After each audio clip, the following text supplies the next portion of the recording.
The fire burned low, glowing like embers in the children's wide eyes. Papa Kofi, his voice deep with wisdom, raised his hands. And so, my children, Patrick stood before the High King. The wind whispered through the trees, as if even the spirits leaned in to hear the tale. The hall was grand, made of carved wood and stone. Warriors lined the walls, gripping their weapons. The druids stood in their long robes, their faces twisted with anger. They had tried to stop Patrick, but still, he had come. And now, the king himself would decide his fate. The children shivered. The king narrowed his eyes. Papa Kofi said, "Who are you?" He asked. "Why have you come to my land, a land that once held you as a slave?" Patrick did not flinch. He met the king's gaze and said, "I was once a slave, but now I am free.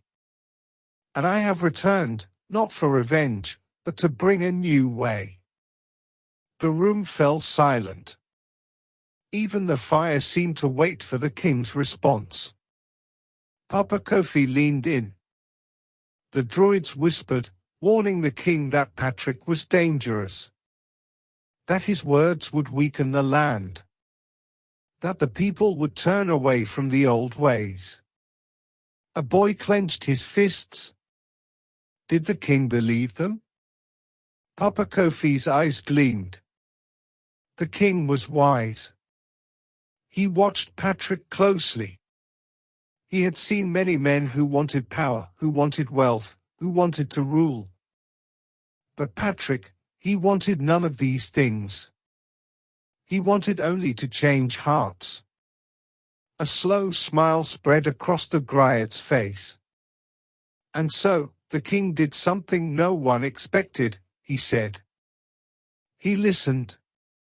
The children gasped. The High King did not kneel, nor did he surrender, Papa Kofi continued. But he allowed Patrick to speak. And when Patrick spoke, the people listened. Slowly, village by village, his words spread. And the warriors who once fought battles now fought ignorance.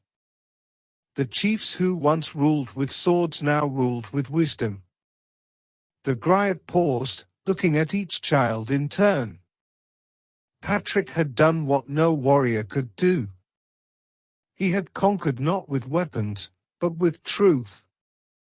And so, his legacy lived on, not as a slave, not as a king, but as a liberator.